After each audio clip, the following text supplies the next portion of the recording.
જય શ્રી હરિ. આપ સૌનું સ્વાગત છે આપની આ ચેનલ ધર્મદર્પિતમાં. આજના આ વિડીયોમાં આપણે સાંભળવાના છીએ તારીખ 13 જુલાઈ 2026 જ્યેષ્ઠ માસની અમાવસ્યા સોમવાર આવે છે, એટલે કે સોમવતી અમાવસ્યાની વ્રતકથા, મહિમા, પૂજન વિધિ તથા ખાસ ઉપાય વિશે. આ અમાવસ્યા 14 તારીખે એટલે કે મંગળવારે પણ પડે છે, કે જેને ભૌમવતી અમાવસ્યા પણ કહે છે. આ અમાવસ્યાના મહાત્મ્ય વિશે જાણીશું. જો આપને આ વિડીયો પસંદ આવે તો લાઇક, શેર અને આપ જો આ ચેનલ પહેલી વખત જોઈ રહ્યા હોય તો ધર્મદર્પિત ચેનલને જરૂરથી સબસ્ક્રાઈબ કરજો, જેથી આવનાર નવા વિડીયોની માહિતી આપ સુધી તુરંત પહોંચે. ઓમ ત્ર્યંબકમ યજામહે સુગંધિમ પુષ્ટિવર્ધનમ ઉર્વારુકમિવ બંધનાત મૃત્યોર્વમોક્ષીય મામૃતાત. મિત્રો, અમાવસ્યા એટલે કે જેમાં ચંદ્રમા દર્શન નથી દેતા, ઘોર અંધકારની રાત્રિ કે જેમાં નકારાત્મક પ્રભાવ વધુ જોવા મળે છે. અમાવસ્યાની તિથિ ખાસ કરીને પિતૃઓને સમર્પિત છે. જે પરિવારમાંથી સદસ્ય ચાલ્યા ગયા છે તેમના માટે આ અમાવસ્યા ખાસ મનાવાય છે. અમાવસના દિવસે પિતૃશ્રાદ્ધ, પિંડદાન આદિ કરવું શુભ મનાય છે. દાન પુણ્ય શુભ મનાય છે. આ અમાવસના દિવસે જે વાર પડે તે પ્રમાણે અમાવસ્યાની તિથિ ઉજવાય છે, કે જે ખૂબ જ વિશેષ ફળ આપનાર છે. આ વખતે આવતી અમાવસ્યા સોમવારે એટલે કે સોમવતી અમાવસ્યા અને મંગળવાર પણ છે, કે જેને ભૌમવતી અમાવસ્યા કહે છે. રાત્રિની તિથિ પ્રમાણે સોમવાર છે અને સૂર્યોદય તિથિ પ્રમાણે મંગળવારે અમાવસની તિથિ ઉજવાશે. શ્રાદ્ધ, તર્પણ, પિંડદાન આદિ પિતૃ નિમિત્તે કરેલું દાન પુણ્ય જે પરિવારમાં સુખ સમૃદ્ધિ લાવે છે. આ દિવસે કરેલું કાર્ય જે પિતૃ ચાલ્યા ગયા છે તે પોતાના સ્વજનોને આશીર્વાદ આપે છે એવું હિન્દુ માન્યતા મુજબ માનવામાં આવે છે. સોમવતી અમાવસ્યાના દિવસે અમાવસ્યાનું વ્રત પણ થાય છે અને પીપળાના વૃક્ષની પૂજા થાય છે. સર્વદેવમય ગણાતા વૃક્ષ એટલે કે પીપળામાં બ્રહ્મા, વિષ્ણુ અને મહેશનો વાસ છે. આ સિવાય તુલસી માતાજીની પૂજા થાય છે.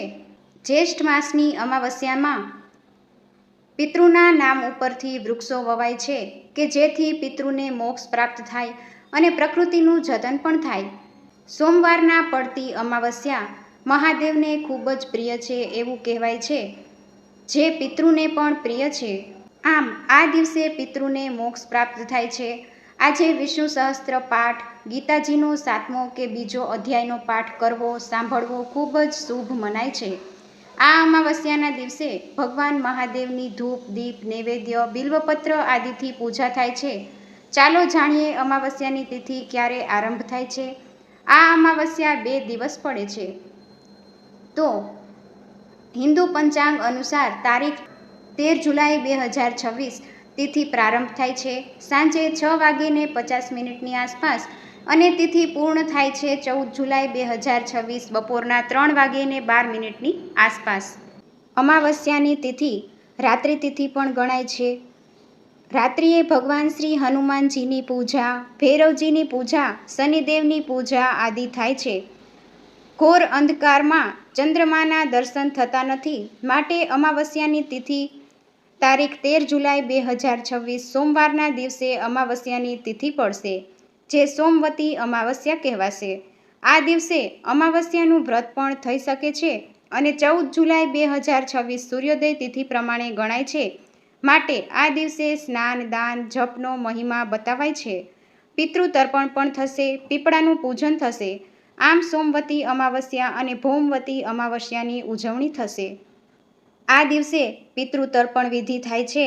કાળા તલ, કુશ, ઘાસ, સફેદ પુષ્પો આદિનો ઉપયોગ કરીને પિતૃદોષમાંથી મુક્તિ મળે છે. અત્યંત શુભ મનાય છે. આજે જે ભક્તો જરૂરિયાતમંદને દાન પુણ્ય કરે છે, બ્રાહ્મણોને ભોજન કરાવે છે, ગંગા, જમુના આદિ નદી જલમાં સ્નાન કરે છે. સ્નાન ન કરાય તો ઘરે બેઠા પવિત્ર તીર્થનું સ્મરણ કરીને સ્નાન કરીને પિતૃઓને નિમિત્તે દાન પુણ્ય કરી શકાય છે. પિતૃ જો સંતુષ્ટ થાય તો પરિવારની રક્ષા થાય છે, સુખ સમૃદ્ધિ વધે છે. જ્યેષ્ઠ માસ અર્થાત મંગલદેવને સમર્પિત આ માસ છે. જ્યેષ્ઠ એટલે કે મોટો. વડીલ પણ કહેવાય છે. આ માસમાં ખાસ કરીને પૂર્ણિમા અને અમાવસ્યાનું ઘણું મહાત્મ્ય છે. આજે ખાસ કરીને ભગવાન નારાયણ સાથે લક્ષ્મીજીનું પૂજન કરવાથી સર્વ બાધા કષ્ટનું નિવારણ થાય છે. આજે ભગવાન મહાદેવનું પૂજન કરવાથી પિતૃની કૃપા પ્રાપ્ત થાય છે. આ તિથિ મહિનામાં એક વખત આવે છે, જેમાં ચંદ્ર દર્શન નથી થતા, અંધકાર છવાયેલો રહે છે. આ અમાવસ્યા કે જે પિતૃદેવતાને સમર્પિત છે. મહિનામાં એક વખત આ તિથિ, જેમાં આપણે આપોઆપ જ પિતૃદેવોને યાદ કરીએ, આપણા કુટુંબના ઘરના જે લોકો સ્વર્ગસ્થ થયા છે તેમનું સ્મરણ થઈ જાય છે. કુંડળીમાં રાહુ, કેતુ, શનિ સંબંધી કોઈ પણ સમસ્યા હોય, આ અમાવસ્યાના દિવસે ભગવાન મહાદેવની પૂજા અર્ચના કરવાથી દરેક સમસ્યામાંથી મુક્તિ મળે છે. હિન્દુ ધર્મમાં પિતૃને દેવતા સમાન માનવામાં આવ્યા છે. પિતૃદોષ એટલે શું? પિતૃદોષ કે જેમાં આપણને જીવનમાં સમસ્યા જ સમસ્યા દેખાય, કોઈ માર્ગ ન મળે, આપણા ઘરના સદસ્યો વચ્ચે તાલમેલ ન હોય અથવા સંતાન સંપત્તિ ઉત્પત્તિમાં બાધા આવતી હોય, દરેક કાર્યમાં નિષ્ફળતા મળતી હોય, કોઈ પણ શુભ કાર્ય કરવા જઈએ કંઈક ને કંઈક વિઘ્ન આવે, આ અમુક જે ખાસ કારણો છે તે પિતૃદોષના લક્ષણ બતાવવામાં આવ્યા છે. ભગવાન શ્રી કૃષ્ણએ ગીતામાં કહ્યું છે, મનુષ્ય કર્મનું ફળ ભોગવે છે. જોકે દુઃખ બધાને આવે છે, ચાહે ધનવાન કે ગરીબ. અમાવસ્યાની તિથિના દિવસે કાગડાને ભોજન, કૂતરાને ભોજન, ગાય માતાને ભોજન અને પિતૃ નિમિત્તે કીડિયારું પૂરવું ખૂબ જ શુભ મનાય છે. પીપળાના વૃક્ષ કે વડના વૃક્ષને જલ દેવાય છે, કાચું દૂધ અર્પણ કરાય છે. આમ કરવાથી પિતૃના આશીર્વાદ પ્રાપ્ત થાય છે. પીપળાનું વૃક્ષ સર્વ દેવમય છે. વડલાની પૂજા કરવાથી આરોગ્ય, ધન, સુખ, સંપત્તિ પ્રાપ્ત થાય છે. આ દિવસે પીપળા અને વડલાના વૃક્ષ નીચે દીપદાન પણ કરાય છે. મંદિર કે નદી, તળાવે, સરોવરે, તટે પણ દીપદાન કરી શકાય છે. આ દિવસે દીપદાનથી જીવનમાં અજવાળા પ્રાપ્ત થાય છે એવી માન્યતા છે. ઘરમાં પણ આપણે મંદિરમાં દેવી દેવતા કે લક્ષ્મીજીના નામ ઉપર દીપ પ્રગટાવી શકીએ છીએ. તુલસી ક્યારે દીપદાન કરવું જોઈએ? આમ કરવાથી લક્ષ્મી નારાયણની કૃપા પ્રાપ્ત થાય છે. પિતૃના તર્પણ માટે સૌથી શ્રેષ્ઠ સમય સવારથી લઈને બપોરના 12 વાગ્યા સુધીનો હોય છે. આ દરમિયાન પિતૃ નિમિત્તે કંઈક ને કંઈક તર્પણ કરવું જોઈએ. ઘરેથી ખીર પૂરી બનાવી પીપળા અથવા વડલા નીચે રાખી દેવી, ગાય માતાને ખવડાવવી, પિતૃઓને પ્રાર્થના કરવી, હે પિતૃ દેવતાઓ, અમે તમારા માટે આજે સેવા કરીએ છીએ તે સ્વીકારો અને અમારા ઉપર સદૈવ કૃપા દ્રષ્ટિ રાખો. પિતૃ હવાના રૂપે હોય છે. અમાવસ્યાની તિથિના દિવસે સ્વર્ગમાંથી પિતૃ ધરતી લોક ઉપર આવે છે એવું કહેવાય છે. ત્યારે આપણે પિતૃદેવતાનું સ્મરણ કરી તો તેઓ પ્રસન્ન થાય છે અને જીવનમાં સુખ, શાંતિ અને સમૃદ્ધિ આવે છે. આ દિવસે ભગવાન સૂર્યનારાયણ દેવને નમસ્કાર કરી અર્ઘ્ય આપવું. આજે અમાવસ્યાનું વ્રત પણ રાખી શકાય કે જેમાં ઉપવાસ અથવા સાંજે એક ટાઈમ ભોજન લઈ શકાય છે. બ્રાહ્મણોને દાન દક્ષિણા આપવી, સીધું સામગ્રી આપવા. સીધામાં ખાસ કરીને બ્રાહ્મણોને જે આપીએ તે કાચું ભોજન હોય છે, જેમાં કાચો લોટ, અનાજ, શાકભાજી, મસાલા, શાક, ઘી, ગોળ કે દક્ષિણા આદિ જે કાંઈ રસોઈમાં ઉપયોગ લઈએ તે આપવાનું હોય છે. કહેવાય છે કે આજે જે તીર્થોમાં જઈને સ્નાન કરે છે તે જન્મ મૃત્યુના બંધનમાંથી મુક્તિ પામે છે. અમાસના દિવસે માંસ આદિનું સેવન ન કરવું, વ્યસન સેવન ન કરવું, નખ કે વાળ ન કાપવા. આમ કરવાથી માતા લક્ષ્મી નારાજ થાય છે. જ્યેષ્ઠ અમાસના દિવસે કોઈની સાથે વાદ વિવાદ ન કરવો, નિંદા કુથલી ન કરવી. આ દિવસે ભગવાન મહાદેવ, દેવી પાર્વતી સહિત પૂજાય છે. ભગવાન મહાદેવને વિવિધ વસ્તુઓથી અભિષેક કરાય છે. જો કાલ સર્પ દોષ કુંડળીમાં હોય, રાહુ અને કેતુ વચ્ચે બધા ગ્રહો આવી જાય છે, તેને જ્યોતિષશાસ્ત્રમાં સર્પ દોષ કહેવાય છે અથવા કાલ સર્પ દોષ કહેવાય છે. ત્યારે ભગવાન મહાદેવની પૂજા કરીને, જે નાગનાથ મહાદેવ કાલોનો પણ કાલ છે, તેની પૂજા કરીને શ્રીફળ આખું જે હોય છે તે રોડવાય છે અને નાગ નાગિનની જોડી તે મહાદેવને શિવલિંગ પાસે મુકાય છે, દક્ષિણા મુકાય છે, પ્રાર્થના કરાય છે, હે પ્રભુ, અમારા પાપોને ક્ષમા કરો, આ ઉપરાંત આ અમાવસ્યાના દિવસે હનુમાનજીની સેવા પૂજા કરવાથી પણ ગ્રહ દોષ બાધામાંથી મુક્તિ મળે છે. પિતૃદોષ નિવારણ અર્થે ઓમ પિતૃદેવાય નમઃ મંત્રનો જાપ કરી શકાય છે. શનિદેવની પણ પૂજા કરાય છે. કાળભૈરવ બટુક ભૈરવ મહારાજની પણ પૂજા થાય છે. આમ આ અમાવસ્યાનું ઘણું મહાત્મ્ય છે. સોમવતી અમાવસ્યાના દિવસે જળમાં તીર્થો વસે છે. તે દિવસે કરેલું સ્નાન, દાન, શ્રાદ્ધ સઘળું અક્ષય થઈ જાય છે. એવા ભગવાન મહાદેવને પ્રિય એવી આ સોમવતી અમાવસ્યાની કથા સાંભળીએ. બોલો શ્રી શક્તિપતિ મહાદેવની જય.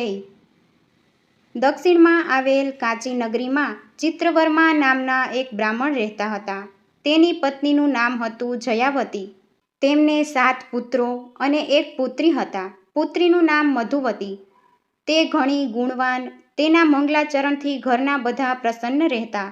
ચિત્રવર્માએ તેના 7 પુત્રોને પરણાવી દીધા, પણ પોતાની પુત્રી માટે યોગ્ય વર ન મળતા તે કુંવારી જ રહી. મધુવતી સ્વભાવે ખૂબ જ નમ્ર હતી. તેની 7 ભાભીઓ તેના ઉપર ઘણું હેત રાખતી. એક દિવસ ચિત્રવર્માને ઘરે એક સાધુ મહાત્મા ભિક્ષા લેવા આવ્યા. 7 વહુઓ તેમને ભિક્ષા આપવા ગઈ એટલે બ્રાહ્મણે સૌને અખંડ સૌભાગ્યવતીના આશીર્વાદ આપ્યા. ચિત્રવર્મા પુત્રી મધુવતી તે સાધુ મહાત્માને ભિક્ષા આપવા ગઈ એટલે મહાત્માએ તેમને કહ્યું, ધર્મવતી થા. મધુવતી પોતાની બા પાસે અંદર ગઈ અને બોલી, બા, તે મહાત્માએ ભાભીઓને તો અખંડ સૌભાગ્યવતીના આશીર્વાદ આપ્યા, પરંતુ મને ધર્મવતી થા એવા આશીર્વાદ કેમ આપ્યા? પુત્રીની વાત સાંભળીને જયાવતીને નવાઈ લાગી. તે તરત જ બહાર આવ્યા અને મહાત્મા પાસે જઈને પૂછવા લાગ્યા, હે મહાત્મા, તમે મારી દીકરીને અખંડ સૌભાગ્યવતીના બદલે ધર્મવતી થા એવા આશીર્વાદ કેમ આપ્યા? સાધુ મહાત્માએ કહ્યું, હે બહેન, મેં જે કહ્યું છે તે ઠીક જ કહ્યું છે. જ્યારે તમારી પુત્રીના લગ્ન થશે અને સપ્તપદીની વિધિ થશે ત્યારે તમારો જમાઈ મૃત્યુ પામશે. આથી મેં તેને ધર્મવતી થા એવો આશીર્વાદ આપ્યો. સાધુ મહાત્માની વાત સાંભળી જયાવતી તો હેપતાઈ ગઈ. દીકરી વિધવા થશે તેની આંખમાંથી તો આંસુ આવી ગયા. મધુવતી પણ આ સાંભળીને રડવા લાગી. ત્યારે સાધુએ કહ્યું, બહેન, એટલા માટે તો કહું છું, અત્યારથી જ તારે મૂળ જ ધર્મ સંગ્રહ કરવો, જેથી તને દુઃખ વેળા શાંતિ મળે. મહાત્માએ મધુવતીને આશ્વાસન આપતા કહ્યું. જયાવતીએ મહાત્માને હાથ જોડીને પૂછ્યું, હે મહારાજ, અમને એવો કોઈ ઉપાય બતાવો કે જેથી અમારી ફૂલ જેવી આ દીકરી વિધવા ન થાય. ત્યારે સાધુ મહાત્માએ કહ્યું, સિંહલ દ્વીપમાં સોમા નામની એક ધોબણ છે. જો તમારી દીકરી તેની સેવા કરે અને સોમા તેના લગ્નમાં હાજર રહે તો તમારી દીકરી વિધવા થતી બચી જાય, પરંતુ આ કામ ઘણું કઠિન છે. આમ કહી સાધુ મહાત્મા ચાલતા થયા. સાંજ થતાં ચિત્રવર્મા ઘરે આવ્યો. જયાવતીએ પોતાની દીકરીની વાત પતિને કહી. ચિત્રવર્માએ પોતાના 7 પુત્રોને ભેગા કર્યા અને તેમને મધુવતીની વાત જણાવી. મોટા 6 પુત્રો ચૂપ રહ્યા, પણ સૌથી નાનો પુત્ર શિવસ્વામી પોતાની બહેન સાથે સિંહલ દ્વીપ જવા તૈયાર થયો. બંને ભાઈ બહેન અનેક મુશ્કેલીઓ વેઠતા સમુદ્ર કાંઠે આવી પહોંચ્યા. હવે તેઓ વિચારવા લાગ્યા, સમુદ્ર ઓળંગવો સી રીતે? આમ વિચાર કરતા તેઓ વડલાના ઝાડ નીચે બેઠા. ઝાડ પર ગીધ હતું. તે ચિંતાગ્રસ્ત ભાઈ બહેનને જોઈ નીચે ઉતર્યું, તેમની પાસે આવીને બેઠું. બંને ભાઈ બહેનને પ્રથમ ખાવા માટે ફળ આપ્યા, પછી પૂછ્યું, હે માનવીઓ, તમે આ સમુદ્ર કાંઠે ચિંતાગ્રસ્ત કેમ બેઠા છો? કોઈ તકલીફ છે? ભાઈ બહેને ગીધને પોતાની દુઃખભરી કહાની સંભળાવી. તેમની વાત સાંભળી ગીધને દયા આવી. તેણે કહ્યું, ચિંતા ન કરો, હું હમણાં જ સિંહલ દ્વીપ પહોંચાડી દઉં છું. તમે નિરાતે જમી લો. ભાઈ બહેને વનફળો ખાધા. આ ગીધ સામાન્ય ન હતું. તે ધારે તો 10 માણસોને સામટા ઉપાડી શકે એમ હતું. તેણે પોતાની પીઠ પર ભાઈ બહેનને બેસાડી ગીધ આકાશ માર્ગે ઉડ્યું.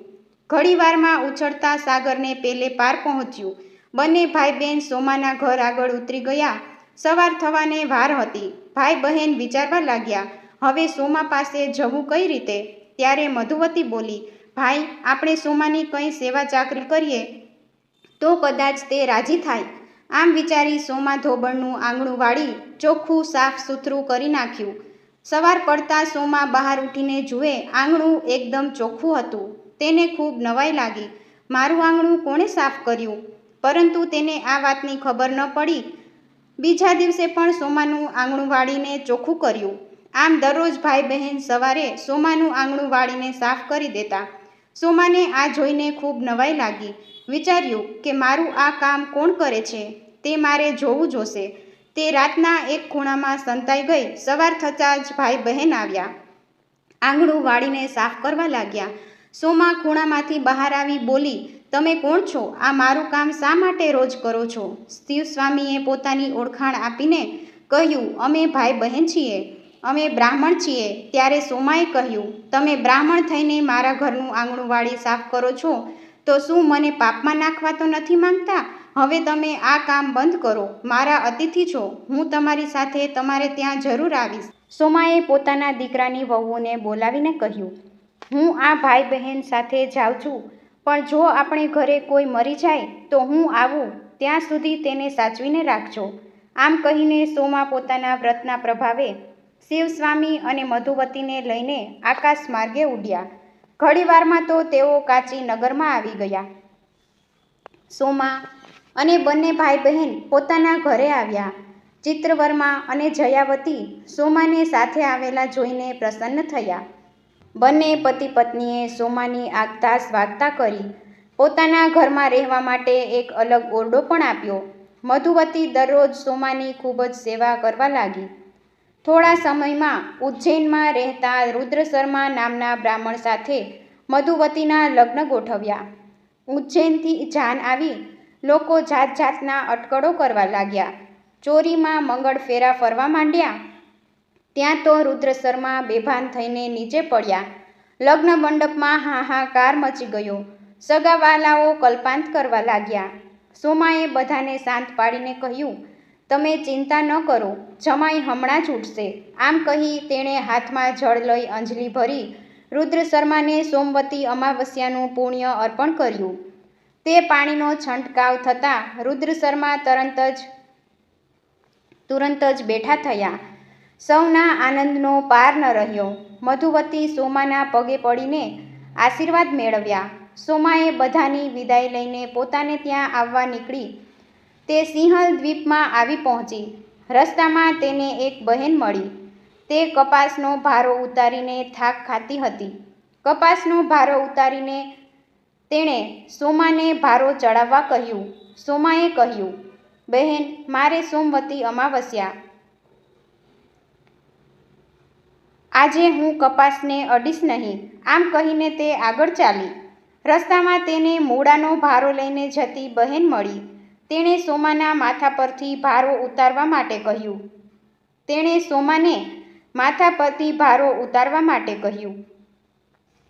ત્યારે સોમા બોલી, બહેન, મારે આજે સોમવતી અમાવસ્યાનું વ્રત હોય, હું મૂળાને અડીશ નહીં. આમ કહીને સોમા આગળ ચાલી. રસ્તામાં પીપળો આવ્યો. સોમાએ 108 ફળ લઈને પીપળાની પ્રદક્ષિણા કરી અને ભગવાનનું પૂજન કર્યું. સોમાએ જ્યારે રુદ્ર શર્માને સોમવતી અમાવસ્યાનું પુણ્ય અર્પણ કર્યું અને પાણી વડે અંજલિ છાટી હતી, તે જ સમયે સોમાના ઘરે તેના બધા પુત્રો મૃત્યુ પામ્યા હતા. બધા સોમાની રાહ જોઈને બેઠા હતા. સોમા ઘરે પહોંચીને તેણે પોતાના પુત્રોને મૃત્યુ પામેલા જોઈને કંઈક વિચાર કરવા લાગી. તે તરત ઊભી થઈ અને પોતાના ઘર આંગણે આવેલા પીપળા પાસે ગઈ. તેણે હાથમાં સાકર લઈને 108 વાર પીપળાની પ્રદક્ષિણા કરી અને વિષ્ણુ ભગવાનનું પૂજન કર્યું. ત્યાં તો તેના મરેલા સર્વપુત્રો સજીવન થયા. આમ સોમવતી અમાવસ્યાનું વ્રત કરવાથી સ્ત્રીઓ અખંડ સૌભાગ્ય પ્રાપ્ત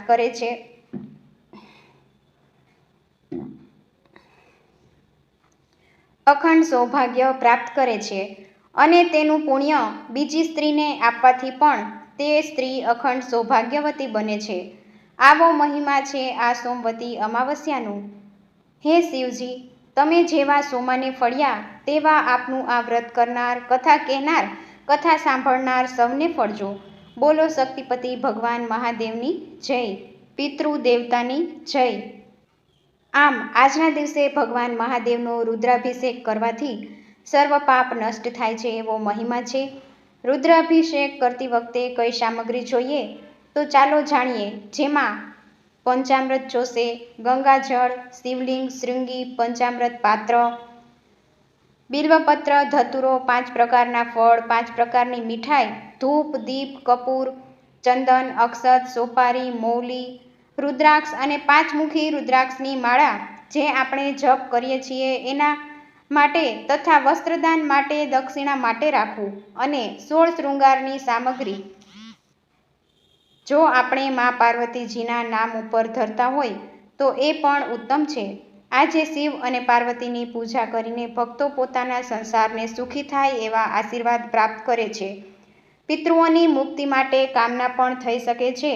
મહાદેવને પ્રિય એવો સોમવાર માટે સોમવારના દિવસે આપણે નંદીશ્વરની સેવા પણ કરી શકીએ છીએ. મહાદેવના મંદિરમાં જઈને નંદીશ્વર અને કચ્છપ ભગવાનની પહેલાં પૂજા થાય, પછી જ શિવલિંગની પૂજા થાય છે. કારણ કે નંદીશ્વર કે જે શક્તિનું પ્રતીક છે, કચ્છપ એટલે કે કાચબો કે જે પોતાની ઇન્દ્રિયોને સંકેલી લે છે એટલી શક્તિ છે. એ વસ્તુ આપણને બતાવે છે. આપણી પાસે ગમે તેટલી શક્તિ હોય પરંતુ ઇન્દ્રિયો આપણી કાબૂમાં હોય તો જ આપણે મહાદેવ સુધી પહોંચી શકીએ. કૈલાસપતિ મહાદેવની જ્યારે કૃપા થઈ જાય તો કંઈ બાકી રહેતું નથી. મહાદેવ હંમેશા શિવલિંગના સ્વરૂપમાં બિરાજમાન છે. પરમ પ્રકાશમય જ્યોત સ્વરૂપ શિવલિંગમાં બિરાજમાન રહે છે. તે ભગવાન મહાદેવના 12 જ્યોતિ સ્વરૂપ શિવલિંગની આપણે પૂજા કરીએ છીએ અને સ્મરણ પણ કરીએ છીએ. આમ આવા જ નવા ધાર્મિક વિડીયોની માહિતી માટે સબસ્ક્રાઈબ કરો ધર્મદર્પિત ચેનલને. જય શ્રી હરિ.